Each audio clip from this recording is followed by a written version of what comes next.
सभी भगवत प्रेमियों को हमारी राधे राधे। मानव जीवन का सर्वोत्कृष्ट फल सत्संग श्री भक्तमाल कथा के माध्यम से हमें मिलने जा रहा है। श्री भक्तमाल कथा के प्रधान श्रोता हमारे श्री प्रिया प्रीतम जी हैं। उनके श्री चरणों में प्रणाम करते हुए आइए आज के भक्त चरित्र का श्रवण करें। प्रेमी चक्री की भील। ब्राह्मण, क्षत्रिय, वैश्य, शूद्र तथा अन्य अंत्यज लोगों में से भी जो हरि भक्ति द्वारा भगवान के शरणागत हुए वे कृतार्थ हो गए, इसमें कोई संदेह नहीं। द्वापर में चक्रिक नामक एक भील वन में रहता था। भील होने पर भी वह सच्चा, मधुरभाषी, दयालु, प्राणियों की हिंसा से विमुख, क्रोध रहित और माता पिता की सेवा करने वाला था। उसने न तो विद्या पढ़ी थी न शास्त्र सुने थे, किंतु वह भगवान का भक्त था। केशव, माधव, गोविंद आदि भगवान के पावन नामों का वह बार बार स्मरण किया करता था। वन में एक पुराना मंदिर था, उसमें भगवान की मूर्ति थी। सरल हृदय चक्रिक को जब कोई अच्छा फल वन में मिलता तब वह उसे चखकर देखता। यदि फल स्वादिष्ट लगा तो लाकर भगवान को चढ़ा देता और मीठा न होता तो स्वयं खा लेता। उस भोले अनपढ़ को झूठे फल नहीं चढ़ाने चाहिए यह पता ही नहीं था। एक दिन वन में चक्रिक को प्याल वृक्ष पर एक पका फल मिला। फल तोड़कर उसके स्वाद जानने के लिए उसे मुख में डाला। फल बहुत ही स्वादिष्ट था, पर मुख में रखते ही वह गले में सरक गया। सबसे अच्छी वस्तु भगवान को देनी चाहिए, यह चक्रिक की मान्यता थी। एक स्वादिष्ट फल उसे आज मिला तो वह भगवान का था। भगवान के हिस्से का फल वह स्वयं खा ले, यह तो बड़े दुख की बात थी।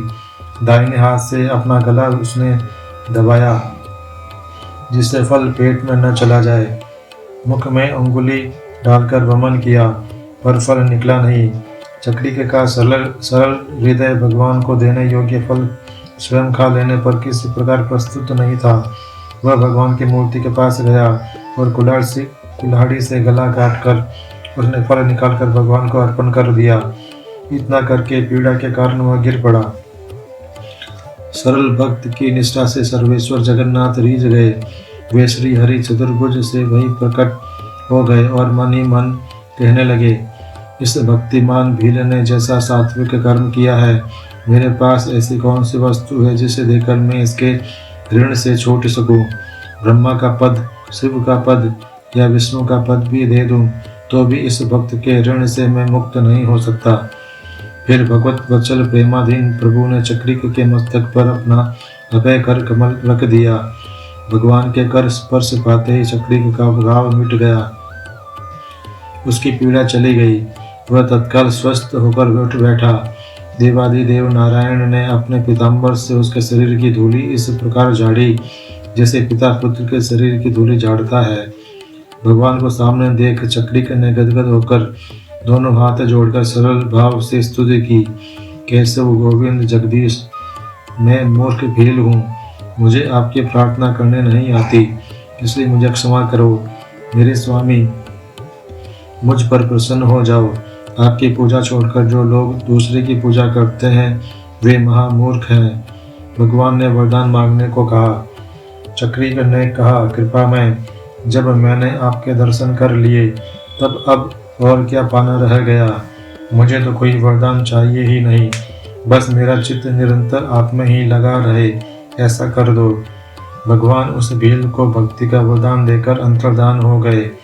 चक्रिक वहां से द्वारका चला गया और जीवन भर वहीं भगवत भजन में लगा रहा। आज के हमारे भक्त चरित्र का वर्णन इतना ही। कल हम एक नए भक्त चरित्र के साथ श्री प्रिया प्रीतम जी के समक्ष प्रस्तुत होंगे। आपको हमारी राधे राधे।